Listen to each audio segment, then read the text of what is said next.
Hey, Marc Labelle, John Notto, how you guys doing, man? Great to see you again. Hey, how's it going? Good, good. It's been a little bit since we were honored enough to have been in a band opening up for you the last time you played here in Reno. I don't know if Oh you yeah, recall that particular night, but my hair I is do recall that night. Oh yeah, dude.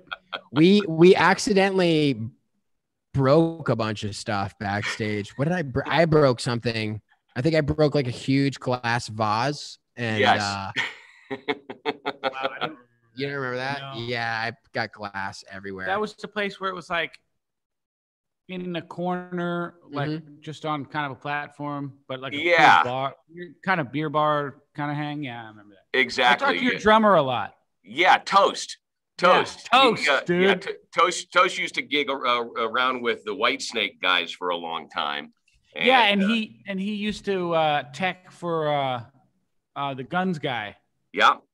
I think he worked for Sorum for a bit. He also did the tour, the reunion tour for the Police, and worked as Stuart Copeland's drum tech. I mean, that's intimidation in a big kind of way, right? Oh yeah, I'm sure those guys don't take any fuss. Yeah, no doubt. Hey, to deal with each other. Congrats on the new album released, aptly titled "Dirty Honey," available wherever you steal music, I guess. Yeah. There's an interesting Wikipedia entry, and Marc, I've heard you talk a little bit about this, but for just giggles, for people who are just discovering the band, tell me about the unique way you decided on Dirty Honey regarding the name of the band. Have you always been a Robert Plant and Led Zeppelin fan? I'd always been a fan of Led Zeppelin, obviously, and all the classic rockers. But yeah, we had this bag of we had this list in our iPhone notes of band names. Most of them were horrible, and Dirty Honey'd been in there for a while. And when we kind of missed it, we missed it. Yeah. We just, you get caught up in all of the. There's just so many of them. And then I remember when he was getting interviewed by Howard Stern, and they were talking about the honey drippers. And I was like, we definitely have a something dirty about honey. And then we went back, and we were actually at a gig that night. And I was like, we have to decide on the band name. And we went back to that. And it was the only thing we all agreed on instantly. So we were all like, yeah. And he was like, I showed you guys this before. We're like, I don't remember. So let me ask you, out of all these horrible band names, and we all think of them, right? What is the worst band name that made you guys all chuckle? And you said, well, it'd be great to go out as that, but no one would take us seriously. Can you recall? I wish I had that list. Yeah, somewhere. John had a bunch that he was doing where you would connect two band names of very famous bands. Yeah. It's two band names where you can use one of the word for both. So Florence Against the Machine, for example. But it's like a tribute thing where they have to play the music of only those two bands. Right. Yeah, absolutely. And I have a whole list of what inappropriate punk band names too. But that's for another podcast, I think. Yeah, no doubt. Hey, so, 10 years ago, I would think it would be damn near impossible to achieve the level of success that you guys have done in the past couple of years, not being able to utilize big record label funding and marketing, and without platforms like YouTube and Facebook. Do you think that would have been possible 10 years ago for you guys to be able to, have such a great product and get it out to so many people without having a major record label behind you? To answer your question, I don't think it would have been possible. I just think the digital era has made it easier to share and discover stuff. But at the same time, I think the labels and stuff for a long time did a really good job of filtering out bad stuff and helping the cream rise. What's become troubling now is there's really no money to help bands develop. I mean, a lot of the bands that we love didn't really make it until their third record. You need those first three to develop. And, you know, that's where our time without anybody caring, you know, helped us get to where we are. You're doing the work without anybody noticing. But yeah, to answer your question, I don't know. I don't think it would have been possible. It's just too hard to get discovered without those mediums, you know? Yeah. Yeah. There's a lot of crap out there for sure, unfortunately. And, but they say that, you know, the cream always rises to the top, and COVID has screwed up everything, especially for a new band like you guys that are trying to develop without the benefit of touring and going out and playing in front of people. And it also screwed up your plans to go to Australia and record your debut album there. If you had gone with the original plan to Australia, I'm curious, why Australia, and who would have produced the record? Would it still have been Marc? Well, it was Nick Didia. Or Nick, I'm sorry. Yeah. Yeah. That's why we went to Australia, was because he lives there now, even though he's an American. The album would have been, it would have had some of the big bangers that we already had, but we were able to, you know, write more because of the fact that it got put off schedule-wise. Yeah. I don't know if that answers your question, but. Well, so in hindsight, it was probably a good thing that you guys were able to kind of nest a little bit and hash out some ideas. The record is the one thing that's very happy about the quarantine. The record itself, if it could talk, because it grew up, and we got tighter as a band, and we got, you know, we went into the studio extremely excited and comfortable with the material. Right. It was pretty. Apart from the excitement, was 180 from the other experience. The EP, the first one with Nick going to Australia, there was like we got to finish some of these songs kind of vibe, you know. Pressure, that type of pressure, I guess, is nice when you don't necessarily have the pressure of a deadline. I love the pressure, honestly. I don't always. It frustrates the hell out of me, but I do love having a deadline for whatever reason. It definitely motivates me. I think we thrive better with a. Yeah. I mean, I always did my homework the day before it was due. So it's just that kind of thing. Yeah. Yeah, that's cool. You know, thankfully touring is starting to come back, and you got a first big leg with one of my other favorite bands that I've discovered it. And I actually checked them out for the first time back in February of 2020 down in Vegas, Joyous Wolf. Their frontman is absolutely insane. One of the coolest frontmen I've ever watched. Were you already familiar with Joyous Wolf? Were they buds, or was this a management suggestion to take these guys out with you, or how'd that all come about? Well, for this round, it was a management label connection. Our manager that set up this tour, I guess, but we've definitely been aware and familiar with their stuff for a while. And I know John's been in touch with the guitar player for quite some time. Yeah, we're friendly, and I know Justin is too. And people just, you know, say that it would be a good fit. And we've actually tried to do this before. But strangely enough, my own personal story, I think before they even got signed, a random friend that I know in LA had actually invited me to he's like, hey man, you should come down to SIR. There's this band showcasing. It was like the private, and it was them. And so I kind of saw them before they got signed in a private. I don't even think they know that. I didn't know them. I didn't introduce myself, and I think I had to leave early. But I saw them, and I remember. I think his name's Nick, the singer, and I remember then he had an intensity that was, you know, for real. Pretty cool. Yeah, that's gonna be like splits and stuff. He's like, it's like the James Brown split. I love it. Absolutely, and that's good. That's going to be a great tour. I'm kind of concerned. Being, you know, kind of a double West Coast bill. And I know, Marc, you're originally from New York, but why no West Coast dates on the first leg of the tour?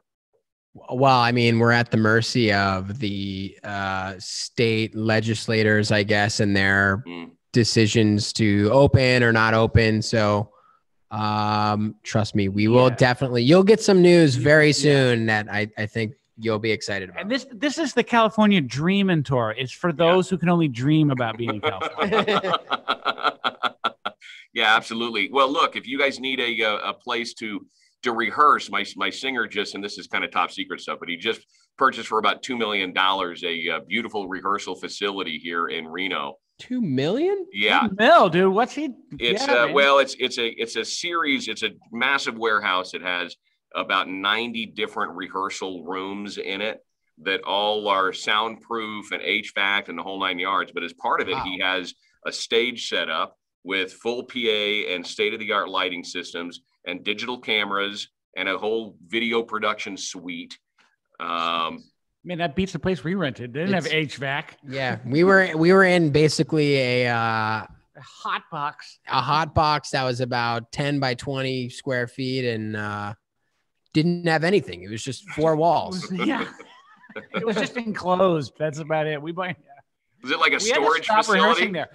We had to stop. Yeah, we rented this rehearsal facility for a little while. Even though we have a spot, we had to my housemates were concerned about COVID and stuff, so we rented the spot. And we couldn't even. We had to give it up because he couldn't even sing after a while. Because if you turn the PA up enough, it just fed back. It was terrible. Yeah. Well, maybe on your trek to start the tour, you can, spend a couple of days here and be near the Truckee River and enjoy Lake Tahoe, getting the right vibe. And it's funny. We were just talking about going up and camping in Mammoth and then going up to Tahoe even further. And man, that sounds like a dream right now. Well, I'll get to see Tahoe. I'll make sure to have your management hook up with Maddie. Maybe you can work something out. We'll get one of those nice $50 flights up and spend a week there and rehearse for free. Hopefully. There you go. Maybe somebody who can help us with that. Absolutely.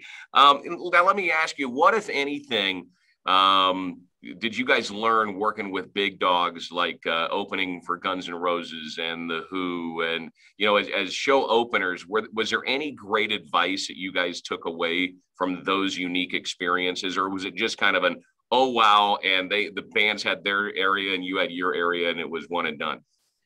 There was some of that of the latter, but I think more than anything, if you're paying attention, especially to somebody like Slash, who is really doing it at a high level and has been doing it at a high level for, literally our entire lives. It all stems from passion. And if, I can tell he's doing it for the right reasons. He wants to be there. He loves performing live, and, he's a true artist in that way. And, if the passion falls out for whatever reason, I think you can really sense the people that are on autopilot doing it for the wrong reasons. Mm-hmm. But yeah, you just hope that flame burns as bright as it is for somebody like Slash for as long as it has been and continues to do so. I'll say Mark Tremonti on the opposite side was more direct about his tutelage. He took a liking to us, and I mean, he was always asking me to come in and shred licks with him before his set. And he had his whole practice break, but he'd also be like, "What are you guys doing? Let's go eat. Come sit with me." Oh, cool. He just all the time. And he was always like, "So when are you guys going to play to Europe? You got to get to Europe. Here's what you got to do." And then we'd ask him, old Creed stories, and he'd tell us some of those. And he always had a lesson in it. And it was pretty great. We did some work with them at South Lake Tahoe, and that's a really well-oiled machine. That touring, the way that they go out on the road and support each other, and it just kind of works like clockwork. They're top-notch pros. Unlike Greta Van Fleet, which, by the way, are outstanding musicians. I love what they do, but sometimes they draw a little bit too much on their musical influences. Dirty Honey has got a sound that is unique, but definitely kind of a familiar sound. What one band would you say had the biggest influence on your songwriting, or maybe a band that when you were a kid, you were like, I want to emulate this? I think it's probably different for each member. Yeah. And I think that's why that happens. To your point, where it's, it's reminiscent of a lot of things, but it's not one thing. And, if I come in with a vocal idea or a riff or something, John is going to put his spin on it that maybe he throws a little Brian May influence in there or something, that just makes it different. I'm just throwing something out there, but and Corey definitely has his influences. They're way out of left field. From time to time. If you used to name his influences, it'd be like real influences. 80%, 90% of it would be drummers, phenomenal drummers, but we haven't heard of them, like jazz fusion guys, Okay. So, but I think that brings that extra uniqueness to it. He's still playing rock. Yeah. But he's not practicing the same thing that all the other rock drummers are practicing. Right. So that there's a twist there. And it's very Charlie Watts, honestly, and Yeah. his influence on the Rolling Stones. Like, he was a jazz cat that is playing rock and roll. And I don't think if he goes and Half puts the on time, records, I believe. he doesn't put on like old blues stuff. He puts on jazz. And yeah, there's a lot of weird, like, snare hits, weirdly timed stuff in Rolling Stone songs that are iconic. I think it's the Phil and Honky Tonk Women, and there's just some weird stuff that he does that's amazing. Yeah. But it's his jazz influence that sets That's it very up. cool. What would somebody be surprised to know about you, Marc, and you, John, your guilty musical pleasure outside of the rock genre?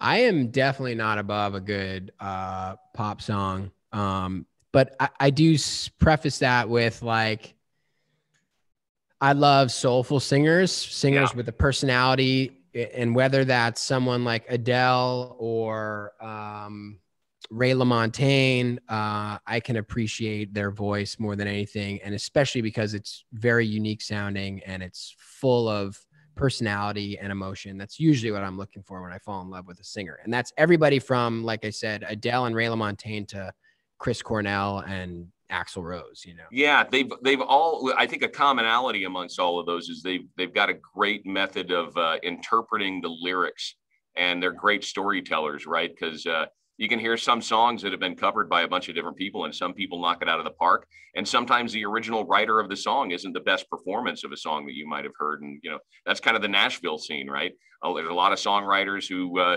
give their songs to other people to purchase, and they make the publishing on it.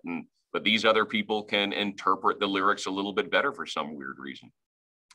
Yeah, and they can, like, connect with you through their voice on some weird level. Yeah. It's very strange when you ISO it. I love listening to, on YouTube, you can listen to pretty much any singer's ISO of the vocal take. It's really, that stuff is so interesting to me to listen to. Yeah. And John, how about you? Well, I like the term the guilty pleasure. For sure, the guiltiest pleasure I have is like I can listen to some Celine Dion ballads, dude. No kidding. And I can do the big. I actually made it's not exclusively Celine Dion, but I made like this Spotify playlist that's like all the female power ballads that ruled from like the 80s, 90s. I'm a sucker for those big, powerful songs. Yeah. I think that also rock bands are, and, you know, like when you think about it, like what's Aerosmith's biggest hit? You know, it's a ballad. Guns N' Roses' biggest hits, ballad. Queen's biggest hit, ballad. You know, there's only a few bands where their big hits sort of weren't, you know, rock bands. So I think there's a symmetry there. You got space to be passionate and use the sound of the electric guitar the way it can soar, kind of thing. Of course, you risk cheese big time. You got to do it right, but stay away from the cheese. That's, I think we've done it twice now really well, personally, if I may comment on myself. I would agree. Okay. One last question for you, and this one to both of you, but John, probably a little more so than Marc. Fender or Gibson? And I know that Gibson. I see Les Pauls all the time. Yep. But they're definitely different sounds. Have you ever had a song that you went, man, you know, just there's something about a Strat that yes, actually sound better on this song? Actually, I originally put Strat on the first take of Down the Road, but somebody demanded I take it off. It was just, you know, we did a lot more experimentation on the first EP. We actually had more time. I know we spoke of pressure, but we literally had more time. Yeah. So I got to be like, well, why don't we check this out? Why don't we put these two guitars together? And on that one, we did Strat for a bit, but we ended up ixnaying it. It was a good choice. It is a less powerful sound, but it's obviously a different sound. Yeah. I think we did use a Telly for something on this LP. Yes, we used a 50s Telly for the solo on Tied Up. Yep. Very cool. Right on. Well, Marc and John, it's great to see you guys, and I'm looking forward to the announcement for leg 2, I guess, of the tour. It's a good one. Stay tuned. A week from today, I think. Okay. Yeah, you're not going to hate it. Cool. Great to see you guys, man, and we'll catch up soon. We'll see you out on the road. You too, man. It's a pleasure. Keep rocking too. Enjoy that new space. Will do, man. See you later. See you, man.